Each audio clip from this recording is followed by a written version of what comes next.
और देखिए ईरान को एक बार फिर ट्रंप की धमकी सामने आई है और मुझे कुछ हुआ तो नक्शे से मिटा देंगे, ये ट्रंप कह रहे हैं। धमकी का सिलसिला ट्रंप का बंद नहीं हो रहा है। कहीं चैट का जो है स्क्रीनशॉट शेयर करते हुए धमकी देते हैं और कहीं जो है खुलेआम धमकी देते हैं नक्शे से मिटाने के लिए। ईरान को लेकर धमकी, ईरान का नामो निशान मिट जाएगा। ईरान ने ट्रंप पर हमले की धमकी दी थी, उसके बाद ट्रंप का रिएक्शन आइए सुनते हैं।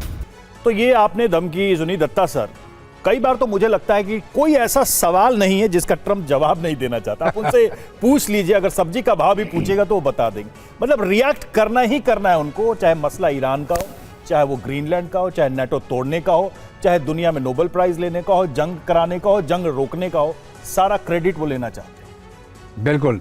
देखिए ऐसा कि अमेरिका को हम लोग सारे ऐसे देखते रहे कि ये एक जो डेमोक्रेसी या फ्रीडम ऑफ ह्यूमैनिटी या फ्रीडम ऑफ जो हर एक जगह के अवाम को आज़ादी होनी चाहिए, उन पे ऊपर दबाव नहीं होना चाहिए। ये एक ऐसा मुल्क है जिसने सबसे ज़्यादा अत्याचार दुनिया में करे हैं। ये एक ऐसा मुल्क है जिसने पूरी दुनिया में सबसे ज़्यादा नरसंहार किया है। ये एक ऐसा मुल्क है जिसने पहला न्यूक्लियर डिवाइस जो जापान के ऊपर छोड़ा, नागासाकी हिरोशिमा के ऊपर। ये वैसा वो भी देश है जिसने पूरी दुनिया को सबसे ज़्यादा मानवाधिकार पर ज्ञान भी दिया है। नहीं, वो ज्ञान उसने दिया है उन लोगों के लिए जो ज्ञान लेके उसकी जयजयकार करना चाहते थे। ये वही मुल्क है जो हर एक डिक्टेटर के साथ खड़ा रहा। ये वही मुल्क है कि जिसने हजारों लाखों की तादाद में लोगों का नरसंहार किया, चाहे वियतनाम में हो, चाहे इराक में हो, चाहे सीरिया में हो, कहीं भी हो, ये वो मुल्क है। तो आप ये अगर मान लीजिए वो ईरान को धमकी दे रहा है, तो अगर वो ईरान के ऊपर न्यूक्लियर बम भी मार दे तो कोई बड़ी बात नहीं होगी। उसके लिए कोई फर्क नहीं पड़ता ईरान में आयतुल्लाह हो, ईरान के अंदर कोई ऐसा देश है जिसका नामो निशान अमेरिका ने मिटाया हो धरती से अभी तक? अभी इतने युद्ध लड़ चुके हैं वो, इतने युद्ध लड़ने के बाद नामो निशान तो नहीं मिटा पाया, लेकिन जरूर इसने पूरे इलाके को डिस्टेबलाइज कर दिया। चाहे वो इराक हो, सीरिया हो, लेबनान हो। सही बात है, नामो निशान तो नहीं मिटाया, लेकिन कई देशों को बर्बाद करने में अमेरिका का बहुत बड़ा रोल रहा है। और देखिए एक अहम खबर और आ रही है, ग्रीनलैंड पर ट्रंप और यूरोप के बीच तनाव और ज्यादा बढ़ता नजर आ रहा है। यूरोपीय नेताओं का भड़का ट्रंप पर गुस्सा। जी हां, यूरोप वर्सेस अमेरिका हो चुका है। यूरोपीय संघ ने ट्रंप को बताया दगाबाज। मैक्रों बोले दुनिया गुंडों के युग में जा रही है, हम भी जवाबी कार्रवाई में सक्षम हैं, ये कहा है जर्मन चांसलर फ्रेडरिक मर्ज ने।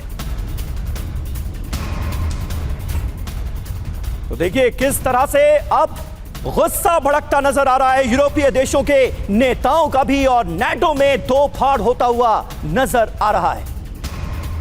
तो देखिए ट्रंप पर अब बड़े बड़े नेताओं का गुस्सा भड़क रहा है। किस नेता ने क्या कहा ये जल्दी से आपको डिटेल में बता देते हैं। इमैनुअल मैक्रों, फ्रांस के राष्ट्रपति, दुनिया गुंडों के युग में जा रही है, अब सिर्फ ताकतवर का कानून चलेगा। और अमेरिका यही तो मैसेज दे रहा है। ट्रंप एक इंटरनेशनल गैंगस्टर की तरह काम कर रहे हैं, एड डेवी ने कहा है, जो कि ब्रिटिश राजनेता हैं। क्योंकि आप देखिए टैरिफ जब डोनाल्ड ट्रंप ने लगाना शुरू किया तो ब्रिटेन को भी नहीं बख्शा।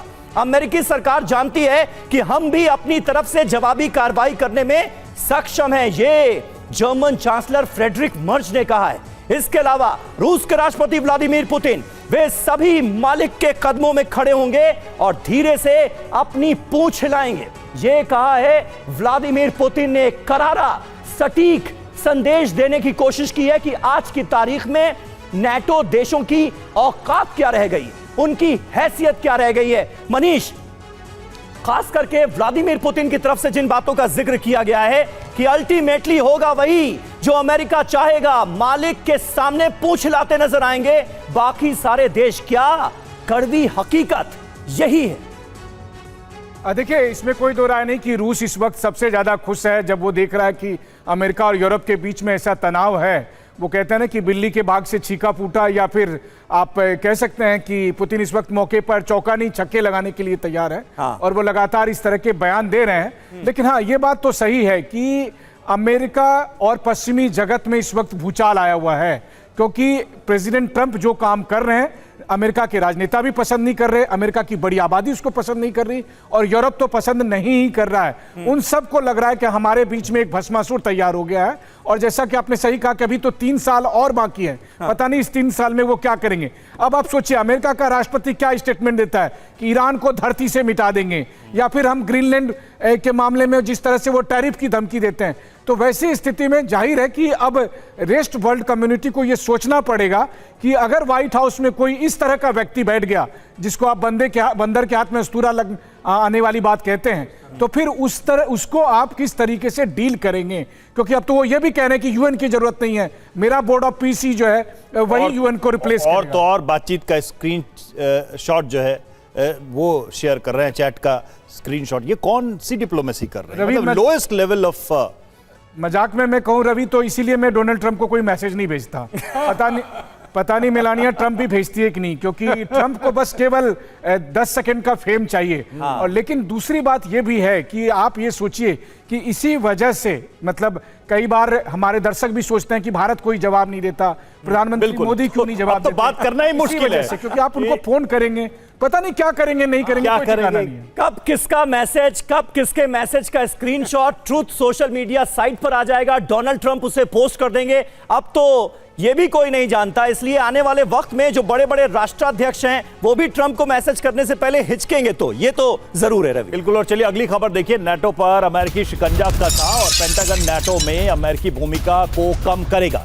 यूरोप में मौजूद 200 अमेरिकी जवानों की होगी वापसी। बाल्टिक देशों को दी जाने वाली सहायता में भी कटौती होगी। वॉशिंगटन पोस्ट के हवाले से यह खबर है।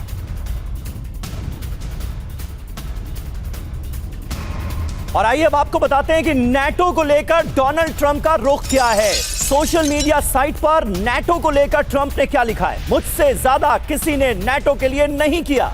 अगर मैं ना होता तो आज नाटो का अस्तित्व ही ना होता। मैं ट्रंप ने इस शब्द की रट लगा रखी है। अमेरिका की बात नहीं कर रहे हैं, कह रहे हैं कि अगर मैं ना होता तो आज नाटो का अस्तित्व ना होता, नाटो इतिहास के पन्नों में गुम हो गया होता। यह कहा है डोनाल्ड ट्रंप ने।